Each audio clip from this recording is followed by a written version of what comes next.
Hello and welcome back to our channel. So today in this video we are going to talk about how you can log out from your TalkTalk account. So without wasting much of our time, let's get straight into the video.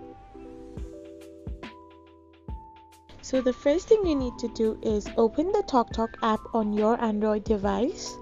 So once you tap it open, it will take some time to boot itself and redirect you to its homepage. So now you need to simply click on the profile option, which is written as me on the bottom of your screen. So once you tap it open, you will end up in this kind of page where you can find the settings option. So you need to simply tap on it, and here amongst the drop down menu you can find the sign out option at the end. So you need to simply tap it on, and now you will be successfully logged out from your account. So this is how you log out from your TalkTalk account. I hope you found this video helpful, so don't forget to hit that subscribe button and to give us a thumbs up. We will be back again with these informative videos.